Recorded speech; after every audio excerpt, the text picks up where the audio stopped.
I have a few other basic stuff, but we're going to go ahead and edit this topic. So here I can change the title of it if I really want to.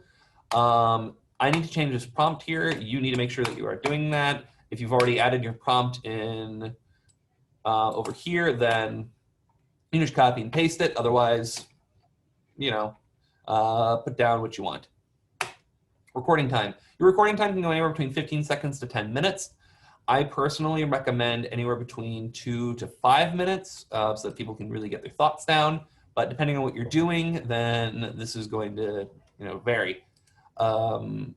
It's really nice to be able to set a maximum amount of time so that you're not sitting down and listening to a whole bunch of 10-minute videos. For us personally, if I have 200 students, you just have to keep in mind, and I want them all to do a Flipgrid, and I set it to 1 minute, I am now listening to about an hour and 50 minutes of video, which is, no, I'm sorry, it's actually going to be more like 3 hours and 20 minutes of video, which is just way too much. So for us, maybe 30 seconds might be appropriate. If you have smaller classes or are doing this for a smaller group, then that might be a necessary thing. So just kind of keep in mind that you do have to listen to these. So the second thing here, video moderation. You can turn this on or off. This is going to be entirely up to you. If I turn this on, I have to sit down and approve every single video before it gets onto Canvas. So if I have 200 students and they all upload at once, and I take a day to do this, it might slow down my responses. A major factor of Flipgrid is that you can very quickly record a response to another student. So slowing this down can be a downside, but if your students need that extra bit of barrier, then so be it. You can upload a single source of media. So this can be like an image, a GIF from Giphy. You can add an emoji. There's just a whole lot of stuff. I would prefer either a video that I record, a video I upload, a video from YouTube, or an image. So for me, I went ahead and had a couple things ready. You just click that. I'm having this set to a 1-to-1 ratio right now, which just helps me crop it. They're gonna have a whole bunch of different ways to crop this. And there we go. So because I added a hello, we can say this is going to be an intro video. So record a quick introduction of yourself and respond to at least 2 other students' introduction videos.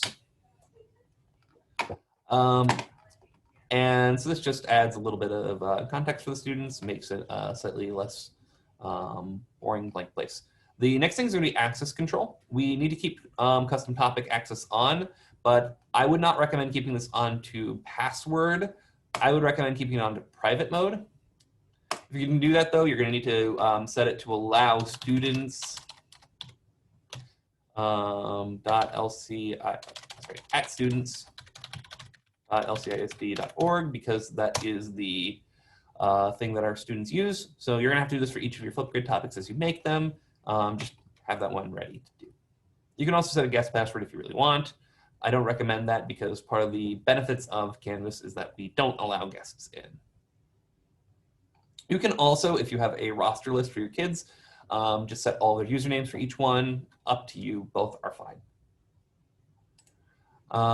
We can go ahead and add attachments if we want to. So these can be really good if we are doing a more in-depth discussion. So if I am doing something where I want my students to produce a detailed response to something. So let's say I am teaching history and I want them to talk about a major event within, say, the Civil War. I can add some references to the Civil War. I can add up to 9 of them. The students will reference before creating their video that they should be reading. And there are other things we can do. So let's just say, like, for instance, I want them to talk about a cake recipe. So perhaps I pull up a cake recipe from the Food Network. I have this. It's a really good basic vanilla cake. They should be referencing in their video here. I can add this link to the basic vanilla cake and then add a title saying how to make cake. And boom, now I have this attachment in, and when I click this button, I can keep adding more if I want. The topic status is really good for due dates. Basically, this just sets when you want to be accepting things. So if I go from active to frozen to hidden, I can set active here, and I can also set when I want it to freeze. So it starts from the day you publish it. You can change that if you want to, but wherever you click, that's going to be. So if I want this to go from, like, let's say Friday to next Friday, now it will freeze after August 21st, and no one can add any more responses after that. Just a good way to make sure you're not being flooded with stuff after the fact. So some notifications. I recommend setting your notifications to daily, just so you can make sure that people are engaging with things. You can set it to weekly. I would not recommend in a large class setting it to every new video, because you are going to get 200 emails, potentially up to 400 if you do responses, or 600 if you're requiring everyone to do 2 responses like I have set here. So keep that in mind, that you're going to get a lot of responses. You can allow students to download and share their videos if you want to. If you don't want them to, just click that off. And allow students to receive email notifications when new videos are added.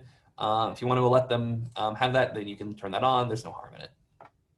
So video features, I recommend allowing selfies and videos. I will show you what that means in a moment, but basically a selfie is going to be like a title page or like a cover for their response.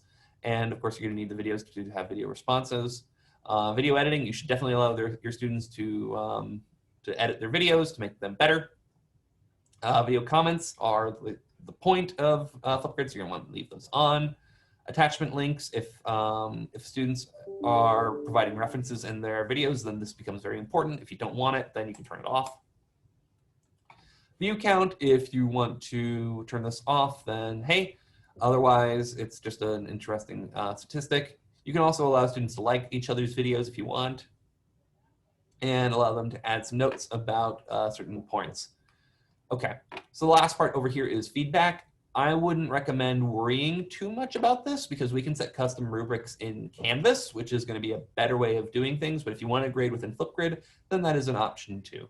So once you're finished, we can update the topic.